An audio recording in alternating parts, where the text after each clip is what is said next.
guys, welcome to another edition of On Social. I'm your host, Stephen Haywood, along with my partner in crime and co-host, Mr. Marty McPadden from podjam.tv. Welcome, sir. Hello, Stephen. How are you?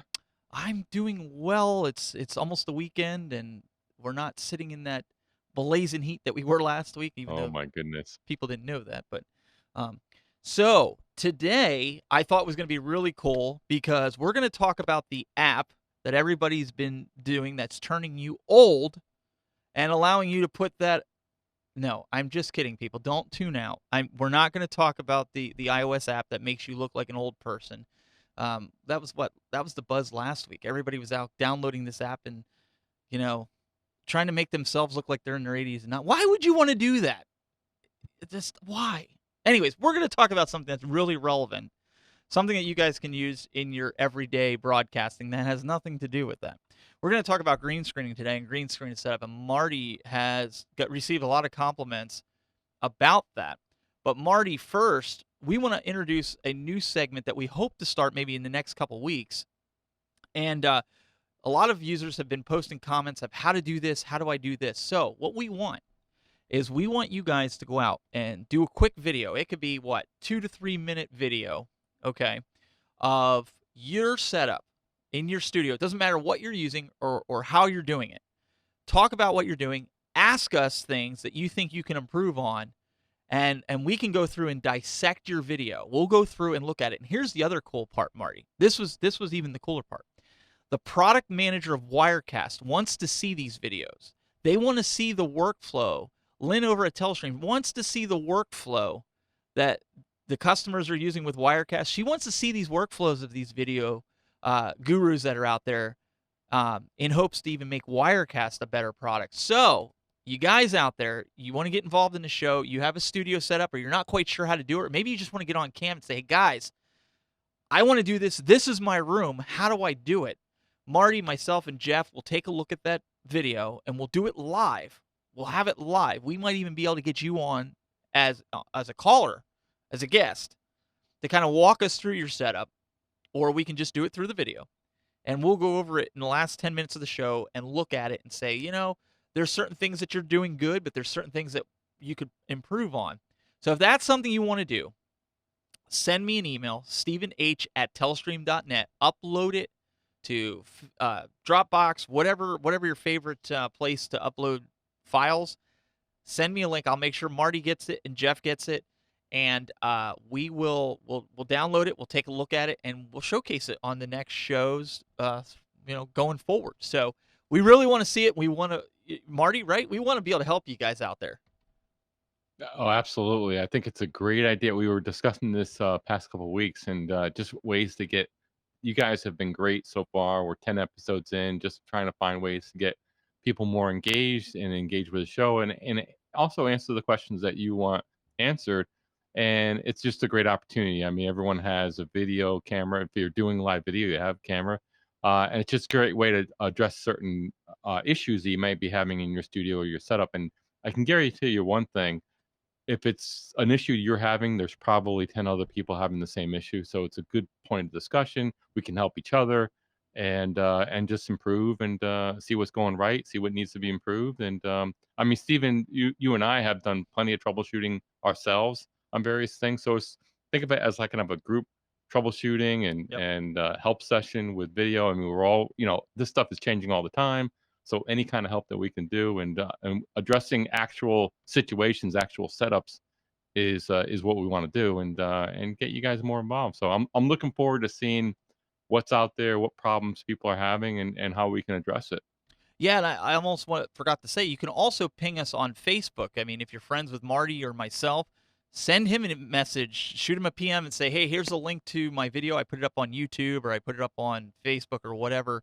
And I want you guys to take a look at this during the show. We want to showcase it on the show. We want to walk you through it. We want to see, or maybe it's something that you just want to show us. Like it works perfectly fine. You think it's fantastic. Maybe it's something we can learn by looking at your setup. We don't have all the answers, but we have done our fair share of troubleshooting and our days of broadcasting where you just want to pull your hair out. So that's something we want to do for you guys. We think it's going to be awesome. We had a couple people that gave us some good feedback. said, "Yeah, man, it sounds really cool. Let's do it." So, if you're out there, do a little video. It doesn't have to be really long, and let us know about it, and we'll get it up here. And Marty, I think that's it's gonna open some new doors for folks to get some help, much needed help, and they don't have to be somebody that's just using Wirecast. They could be. I mean, we're pretty versed in a lot of the different broadcasting solutions out there, so Mhm. it's a great way to help the community here and as industry leaders that we are, right? Absolutely. Anything with live streaming, video production, and I like how you just said you might be doing something, or you might come across a tip that you're using that you may want to share with the community. It doesn't always have to be, oh, I'm running into this issue. It could be something, oh, I discovered this, and I'm using this as a certain workflow. It may help other people, and certainly send those videos in as well, because they can really, not only the community can, we can learn too, but everyone else that watches the show can learn as well. So yeah, I'm looking forward to seeing what people have, and I think it's a great idea for a new segment. Yeah, it's gonna be pretty awesome. So, again, we just want to iterate this. During the show, we talked about this last week, but this is not a Wirecast specific show, so you can bring your broadcast questions. If you do need assistance with Wirecast, the great folks over at Telestream, they're more than happy to help you. And we're thrilled that Telestream has gotten behind this and is a sponsor of this and promotes this broadcast, allows us to do this every week on their page and it's a great way. Even though I work for the company, it's still great that we're able to come on here, Marty, and talk about video on social media because that's the new wave. Every business, if you haven't gathered that information yet, every business needs to be doing live video on social media in some way, shape, or form or capacity, and even get the recorded content up there. Exactly. You need some kind of video presence up there on the web. If you're not doing it, your competitor is doing it, and if they're doing it, they're reaching a lot more people. And one of the things I read in an article one time was, think about the man hours that you're going to save when you can go live for your company, do a presentation about a product, and think about how many man hours you're going to lose if you had to meet with that particular customer for an hour. Let's say 80 people show up to your live stream. That would be 80 man hours that you're saving by doing an hour broadcast or a webinar or Hmm. whatever it is. So just take that into Yep. consideration. Just let that sink in for a second. You're saving your company money by doing a live broadcast that you're opening up to the world for the world to come in and potential customers. So with that said, Marty's going to take us through a little bit about his background. Obviously, is in live video. You guys see this beautiful backdrop that he has. You're going to be surprised to see that he's not sitting in the Oh boy. studios of NBC and CBS and any other place, but he's actually in his home office. That is true, Steven. So, yeah, I mean, this is the background I use. So I look like I'm in this fancy control room with millions of dollars worth of equipment. I got the nice lighting. I look really good. Got the microphone, all that stuff. But in actuality, I'm using a technology that you all probably have heard of called green screen, or green screen referring to the backdrop that I use, but the actual technology is called chroma key, meaning that it keys out keys out a certain chroma or color and allows me to show what's behind me. So, just to kind of give you another view of what the studio actually looks like, I'm going to switch to a different shot, set up a second camera today, and this is what the studio actually looks like. So I'm sitting here live. You could see behind me. Now I run two lights. I got one light up here. This is my key light. This is the only light I use in front. Now, and I'll get into why I do it. I just have the two lights, but it's not necessarily the ultimate setup. But this is my key light. This light back here is my backlight. This also lights my hair, so it gives me a little bit of a halo effect. But this lights the backdrop. And then you can see behind me is my backdrop and my green screen. The green screen, if I reach back, I'm about an arm's length away from the green screen, and that's also very important too. One thing that you do not want to do, and let me switch to a different shot here. I'm going to switch to a multi-shot here so you can see. So the inset is my studio, and then what you see as a result is what you're seeing on the main shot. But as you can see, I'm reaching back here, and I can just about touch my green screen. And why that's important is lesson number one is when you do a green screen, you want to be at least an arm's like you don't want the light that's shining on your backdrop to be bleeding over to you, or this light to be bleeding, or you want the light two lights to be lighting two different things. So this front light here is lighting my face and the front of the set. The rear light here is lighting just really the backdrop, and it spills a little bit over to my hair, so you see that separation between the backdrop and the top of my head, and that kinda gives it some dimension. That's another little tip there. You'll see this in portrait studios where they'll use hair lights, where they'll be above the head and they'll put it on a boom. Mine's a lot simpler. Now, I would normally wouldn't recommend a 2 light setup. I get away with it, I make sure my setup is good. But normally what I would normally do is, and then let me switch to my other shot here. Normally what I would do is my key light here, I would have a fill light on this other side here, right in this area here where that camera is coming in. So the key light is the strongest light, 100% brightness. The fill light would be about 50%, and that's just to kind of fill in the shadow on the other side.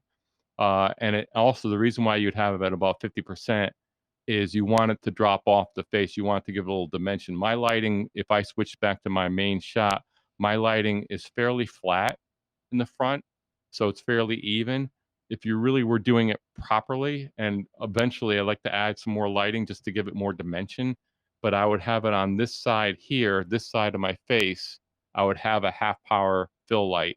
And just to give it a little dimension, you see a little shadow there. That's that kind of portrait lighting. Um, the other thing is, again, on your backdrop, all right?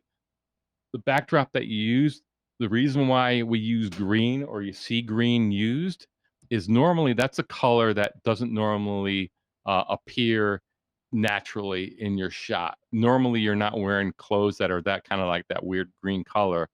And again, the function of that green screen is in the software or in the hardware switcher that you're using. um, what it's doing is, and the reason why it's called chroma key is it's basically determining, okay, it's keying on that green color. Anything that is that green color is being cut out or keyed out. That's why I call it chroma key. Keyed out of the chroma or keyed out of that particular color. So around my head, and you see this on the main shot, everything around me that's not that color green is showing through. Anything that is that color green is being keyed out or becomes transparent. And then behind this shot and I'm using Wirecast, by the way, to do all this. I have a Wirecast gearbox, which is a special piece of equipment from Telestream. That's a specially designed PC. It has Wirecast Pro pre-installed on it. So I'm using Wirecast for the key. But anything that is that green color is transparent, and whatever's behind it in the shot, in this case, in fact, you know what I'm going to do is I'm actually going to set this up live. I don't have this set up right now, but if you bear with me, Sure. I am going to set up a shot Well, while you're setting that where up, you're going to. can you go to Yep, that wide shot that you have? I want to kind of put something out there too. sure. Your non-green screen shot. Okay, so while he's building that other shot for you guys, he's got the two lights there. Some of you guys may be in confined spaces. Marty's at least got an arm's distance away, and what happens is people sit too close to that, and like Marty stated, you're going to get some spill. One of the ways I've seen and done this to overcome it is I put using the 3-point lighting system that Marty's talking about. Instead of putting like a key or fill light in between the lights, I put it down on the floor, shooting up like at the 4 o'clock position, on toward the back, and it helps diffuse that green off the back of the subject, the back of the head. Sometimes, depending on again how close you get, you might have to put and go with like a 4-point, one on each side of the person, kind of like in an angle. But usually 3-point will work. And I've done that because of the type of room that you're in. Now, Marty, it looks like you've got high ceilings, so somebody that's maybe not with such high ceilings, they're gonna have to play around with their lighting, right? Absolutely. So yeah, I've got probably 10-foot ceilings. It's an older house, 10-foot ceilings in here, so I got plenty of room to have the lighting come up, and have the light poles. But it doesn't have, I have a window, and the other challenge I have is I have an open window over here that shows light in. So you have to be aware of that, how it affects your lighting. But going back to my other shot, if you see in the inset here, um, you'll notice that the green screen is not full width. It's really just the width of the shot I have. So if I switch to my main shot here, you'll notice that my main shot is fairly confined. And so if I go outside, see, you can see my arms get cut off. I'm not sure, maybe not. I Meh. think way I have it set up, Yeah. you're not seeing it cut off, right? Mm-mm. Okay. So it just has to be the green screen itself, just has to be the width of what you want keyed out. So if you're like, this is a fairly narrow green screen. So as long as you're not, some people crop it in, or sometimes you'll see, like, what I could do is I could set up a shot where I'm very much farther away, or I'm down in the bottom of the screen. And I can just crop out the part that I need, and then the rest of it shows through. And I'm not going to demonstrate that now, but it just the green has to be behind you or what you want keyed out. And on my shot, in fact, you know what I'm going to do? I'm going to go to my main shot and I'll show you what I mean. Let me go and see if I can shut down And while you're doing that, my. Carl in the LinkedIn chat room says, "Hey, Home Depot sells bare interior flat paint, which is extremely close to chroma green." And then he gives the number S-G-430 sparkling apple flat low odor interior paint part number, and he gives the part number. It's part number 1300001. Um, so if you can also paint. Absolutely. It has to be flat, just like you're seeing Marty here when I go here. Right. There's no gloss on his back, even though it's Yep. fabric. Yep. It's sort of like that. The fabric that I'm using is sort of like a felt fabric. And what I like about this particular setup is it's portable. It has 3 poles. In fact, let me just put my chroma key back on and switch it in. There we go. If I go to this wide shot here, you'll notice that the way that it's set up, it's a portable green screen system. So on the very bottom, what you can't see is a tripod stand. And on top there, it's 3 poles, one here, and one in the middle there. And they just pop in and then just string up the thing. Now, it doesn't have to be perfectly flat, but the flatter you can make the green screen, the better. You don't want a lot of creases because the lighting will tend to pick that up and you'll tend to get tearing in your key. But as flat as you can make it without wrinkles is better.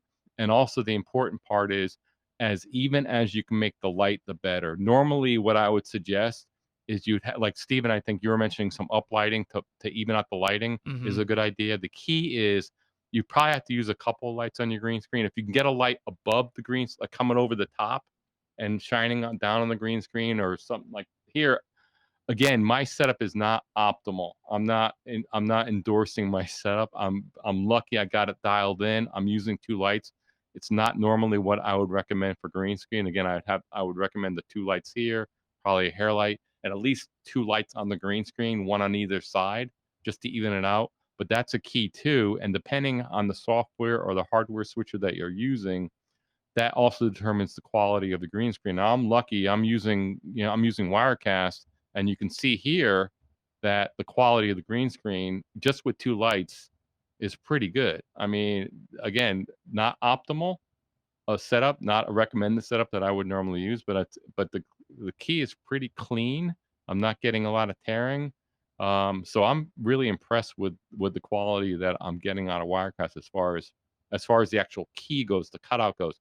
The other thing I will say is, you want to avoid when you're doing this. You want to avoid wearing obviously a color that competes with your green screen. And I think Stephen, you mentioned someone in the chat mentioned getting green paint, which you can definitely do. Right. It doesn't have to be any particular shade of green. Green is again used because it's not normally a color you would see in your frame or wearing that color, so it's not normally going to compete. But it's and sometimes you'll see, like, lots of times you'll see blue screens, like these weird blue color screens. Again, kind of a strange color. It's not normally seen in, naturally occurring. And that's the key, is that you want to be able to key on a color that's not going to appear someone. Now, I wish I had something green I could show you that if I held up something the same color, you'd see right through it. Mm-hmm. and that's kind of, you get those weird effects, but that's what you want to avoid. You could see I'm wearing something that's not going to compete. My color shirt is like a gray color shirt. It has a pattern, but doesn't compete with the green screen. And I get a nice key. Notice another thing, I'm not waving my arms around too much because I don't want to give up like the key. Like sometimes if you go and have too quick a motion, you can see the green kind of going through. So I try to keep it, steady, so that I keep the illusion up, So I know what I'm working with here. I'm working with just 2 lights, so I'm not gonna push it as far as the look of it goes. But again, it's all about the illusion. If I go back to this shot here, you'll notice in the studio, and I'm sure how many people's studios look like this, where it's all like, where it's all, it's not the neatest place in the world. I got an open window. I got a box, my Wirecast gearbox back there. I got junk over here. I got my PC tower over here. I got junk, junk, junk, junk all over the place. Who cares? Because nobody's going to see it. All they see is this shot here. If I switch to my main shot, that's my main shot. They think I'm in, people think, oh, I'm in a really cool studio. It's all about the illusion, right? And the beauty about green screen is you can see you have one backdrop, and then whatever you decide to put in back of you, you can change it up. Like I can show, I'm showing this control room setup, but I can show whatever I want back there, Steven. I can show like Oh yeah. over the shoulder. I can show, if I had slides, if maybe I'm doing a webinar, what I would do is I would set the shot that I have here where the insert, what I would do is I would set up a similar shot where maybe I would make myself smaller in the insert, or just use the key, and in the background, instead of a control room, maybe have slides. If I'm doing a webinar, you can do your slides. Sometimes you'll see this on streaming services like Twitch. People that stream video gaming, what they'll Mm-hmm. do is they'll use a piece of OBS or Wirecast or some piece of software, um, that they'll have themselves, and they'll use a green screen, and you'll see them small down in the corner with their game controller, and the main part of the screen is the actual game.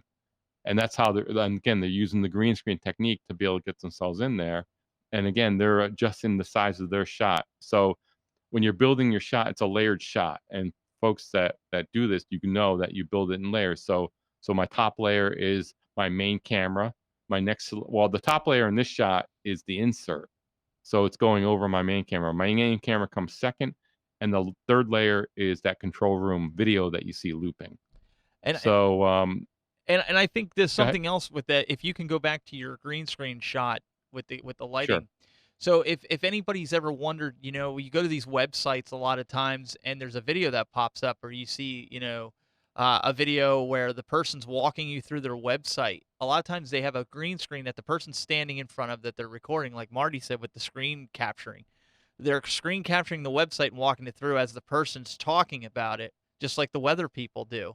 So you're getting a full body green screen.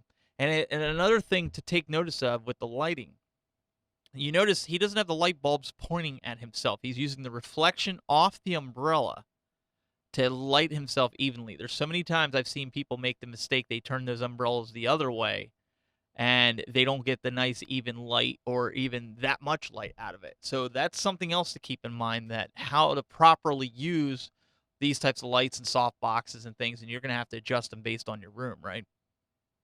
Right. And again, and the kind of the neat thing we're showing here is this is about these lights where I think I paid like less than $50, and I have two other lights. I have two smaller lights that are on floor stands that you can use as up lights for your background. I have them in back of the green screen. So when we use that, the beige curtain back there, sometimes I use that as a backdrop if I don't want to set up the green screen. And I have two up lights to give it some dimension. That's another little trick. So this light setup was 4 lights. I just actually just used 2 of them here. Um, I like the soft boxes a lot. For those of you getting new lights, I love using. I think soft boxes are really the way to go. In fact, when I upgrade this set, I'll probably go to soft boxes. But again, we're kind of proving the fact that you don't need a lot of money. You don't need to get the most expensive set. These are very inexpensive lights. They're just basic white umbrellas with actually one fluorescent bulb in each fixture. Some fixtures you can get multiple bulbs and you get a brighter light. But for my setup, it's probably the bare minimum that I got, and I still get a decent shot. As you can see on my chroma key shot right here, I got a decent result, and ultimately that's the only thing that matters. Stephen, we've talked about like your setup, and we talked about using the can lights, the Home Depot style lights. Hmm. They're not expensive. And again, it doesn't matter what you use. It matters what the result that you're getting in the frame, and Yeah. we use some crazy setups. And if it works, it works. That's the And bottom and line. I noticed Marino in the chat room was asking if you have a link, an Amazon link to your umbrella lights, if that's something maybe you could share with them after the show's over, if you have a Sure. link to them. But you're looking at under $100 for something like that, and it Oh, even yeah. probably comes with the tripod for the green screen. So um, most of the time, Oh, these are pretty. I can put the Go yeah, I ahead. can put the link to the green screen. There's a couple of different choices, but yeah, I love this green screen.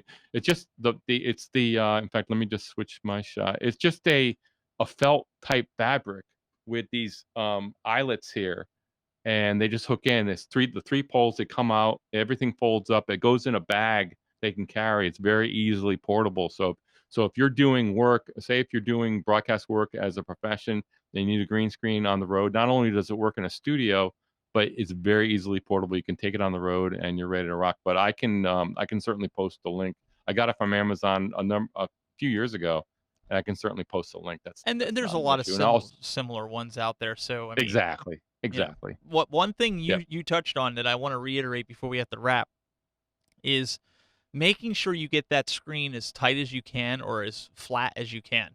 I've seen so many people say I get a terrible chroma key, but you look at their green screen, it looks like they pulled it out of their suitcase that they've been traveling with for the last month. You can't do that. One of the things that you can do, and my wife did with my green screen, we tacked it to the wall, we stretched it out the best we could, and then she got some of that spray, that wrinkle spray that you can get when you're traveling, and she sprayed it down with that wrinkle spray, and the wrinkles just vanished because obviously you're not going to iron it on the wall. So we stretched it out Right. and got it as tight as we could. And if I show you the green screen that's tacked to the wall, there's not one wrinkle on it. And that's, when you're using less than sufficient light, that's where you're really going to notice if the green screen is flat or not. Because if you're not using the right amount of light, which I often do because of the way my setup is, um, I can get away with one light because I made sure all the wrinkles were out of it. I've gotten it flat against the wall, and I'm sitting closer, and different things like that help with it. Um, but do yourself a favor, and like Marty said, make sure you get those wrinkles out because they're going to cast shadows, and they're going to give nothing but a headache no matter what platform, the hardware, whatever you're using the chroma key, you're going to have a problem. That's across the board. You're going to have a problem. There's no ifs, ands, or buts about it. I love the tip. I think it was posted earlier in Facebook or one of the platforms. The person that was getting the paint, the green color paint, and if you're in a studio, if you're like in a home studio or studio situation where you can kind of devote a corner or a room or a wall, that's a great way to go because that eliminates the wrinkle issue. And you also can set up your lighting permanently. If you're in that situation, that's a great way to go. And you can always put something in front, but that would eliminate that situation. And also, you could more easily dial in your lighting. And again, Stephen, there's so many different ways to do this. The portable way, using green paint. And the key is reiterate, and you said it very well with not getting the wrinkles in, is you want a nice even surface, and the reason why you want it even is you want the color to be even. You don't want Hmm. bright hot spots or dark spots.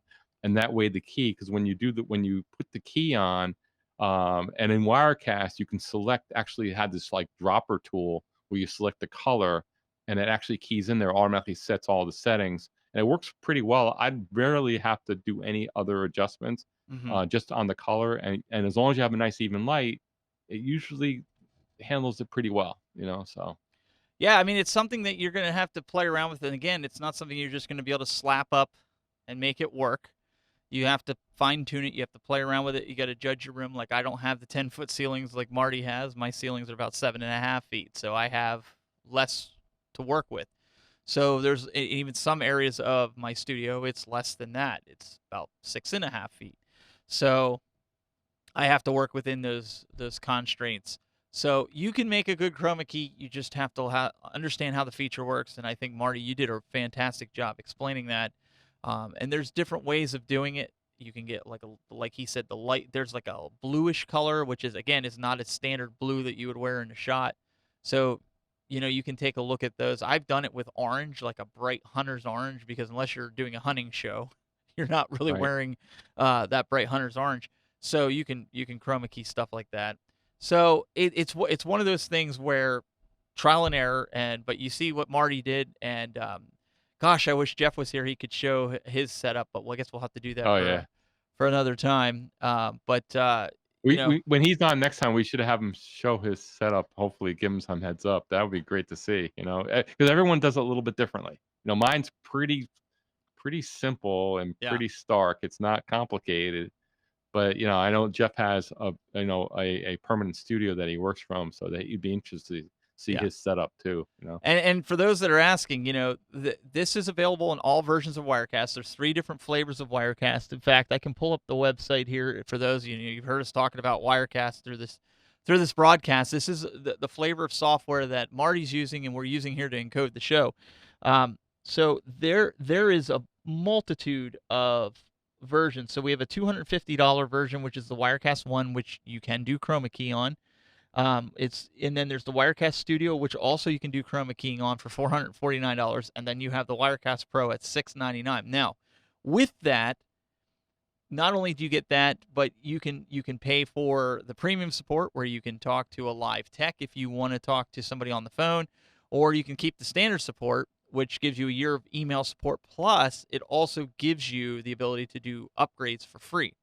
So if you recently purchased it, maybe you're on an older version, you get all that. You get the green screening, everything. You get the callers to be able to have a guest like I'm doing right now with Marty. So there's a lot of different functionality. And again, this isn't a Wirecast troubleshooting or support show, so we won't get in there. But go to the website, check it out. You can email the folks over at Telestream. They're happy to answer any questions over at the sales department that you have. You can download a free trial, give it a go.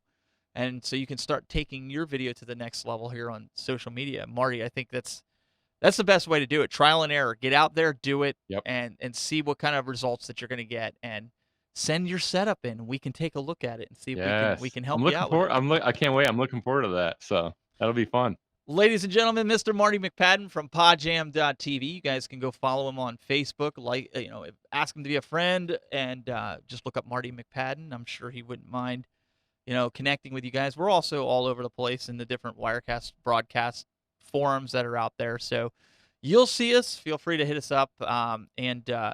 Guys, next week we should be back with Jeff, hopefully, and we have another great topic for you guys. I know coming up at the end of August, Marty, one of the questions that came up was we want to see some road shows, and I know you're going to be going on the road shortly, but we also have a great friend of mine from Live U that's going to join us on one of the episodes toward the end of August to talk about what do you do when you have an area that's bandwidth Nice. challenged out in the road and you want to take your switcher, your Wirecast system, whatever it is that you're using, have live production from an area that's bandwidth challenged. And he's going to come on and talk about how his solution will work for you guys. So that's coming up later. I believe it's the end of August that show is going to be on. So make sure you guys mark your calendars. You don't want to miss that. We've got a lot of great shows coming up, and also obviously going over your workflows. Let's get those workflows in because we'd love to see them and love to assist any way that we can, if possible. So, guys, we really appreciate you guys tuning in.